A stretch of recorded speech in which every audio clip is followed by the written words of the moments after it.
Good afternoon, it's Andrew from TalkingESL.com. Slightly different today. It's a nice hot sunny day, although it's the end of December. It's about 30 degrees here.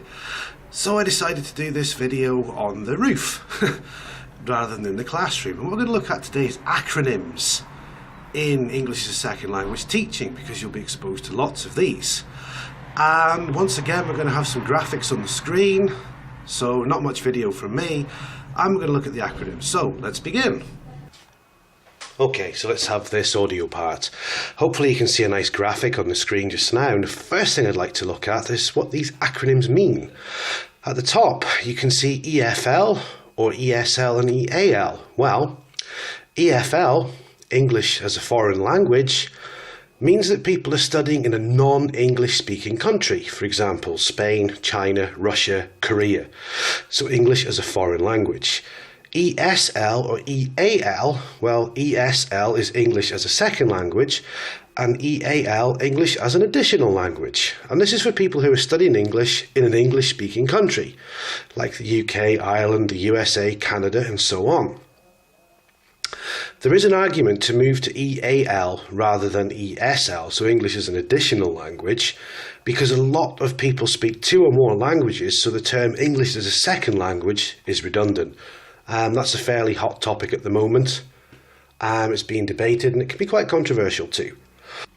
Okay, we then move further down the infographic to EGP, English for general purposes. This is everyday English, how English is used in the street, in social settings, normal, everyday, probably conversational English. Okay, that draws a dead line there. The other picture next to this is English for specific purposes, which is a more complex area. It can be broken down into several different areas. We can move to EOP, so English for occupational purposes. This is for people's jobs. Okay, this is connected with their job and what they do every day. We can also have from there EGBP, English for general business purposes. So this is where people will learn about things connected with various occupations. So it might include modules from different jobs such as sales and marketing, customer care, tourist information. It could include a whole number of different aspects of different professions that you'll find in different areas. It's generally a catch-all program. We can also look at EFC, which is English for careers. This is then subdivided into specific jobs such as aviation, sales and marketing, teaching, and so on. Customer care could be here. So rather than the English for general business purposes, which is kind of open and includes a lot of terms and terminology from different areas of business, the English for careers is very specific and tailored to that particular career. Next up we have EST, so English for science and technology, and EFL, which is English for law, and EFM, which is English for medicine. And these are all part of English for specific purposes, and they're very specific and they're completely different to other areas of careers. Also, we can have EAP, which is English for academic purposes, such as studying a degree or taking an academic module of IELTS, or CAE or CPE, so the Cambridge Advanced English Certificate, or the Cambridge Proficiency Certificate, which is what we're going to move on next. Some more acronyms. Now on the screen we've got an infographic of the CEFR, or the Common European Framework of References for Languages.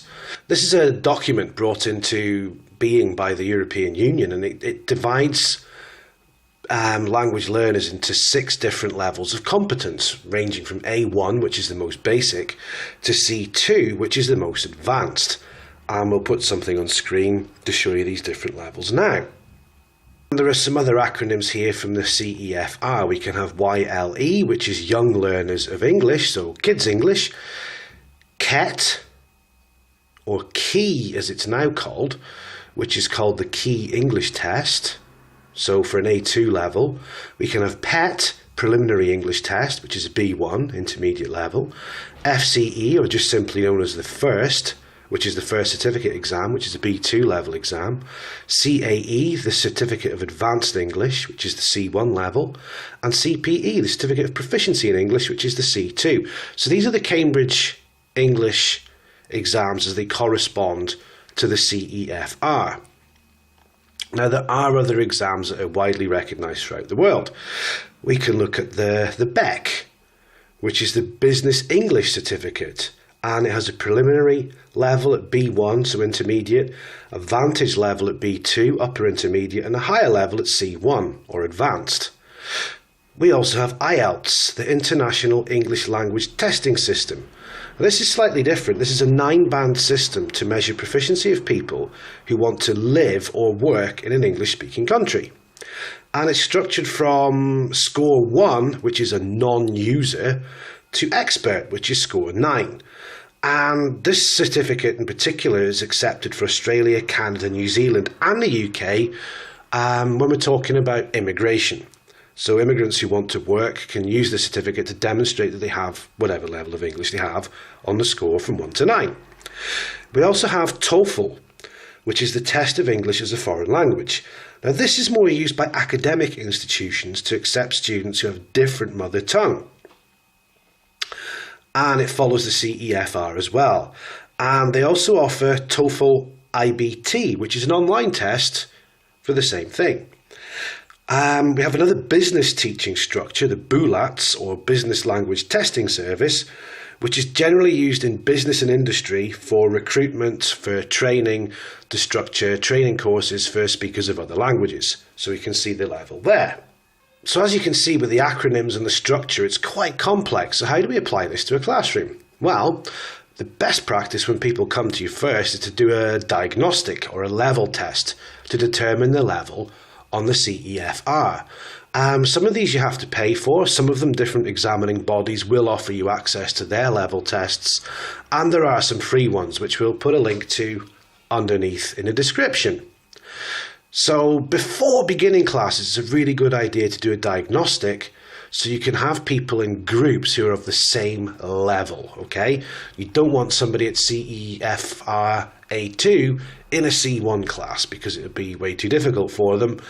And the opposite of that, you don't want somebody who can study at C1 in a B1 class because they'll just get bored. It'll be way too easy and a complete waste of their time. So once you've got people into the correct classifications and the correct groups, so they're more or less the same level in the groups you're going to teach, in the first class you have with these people, it's a good idea to establish the goals or objectives the students have with regards to learning English. So we can go back to the skeleton diagram and see what people want to learn. You'll generally find a mixture, from my experience, in a normal academy kind of class, a mixture of general purposes and English for specific purposes, which would normally be an exam, okay?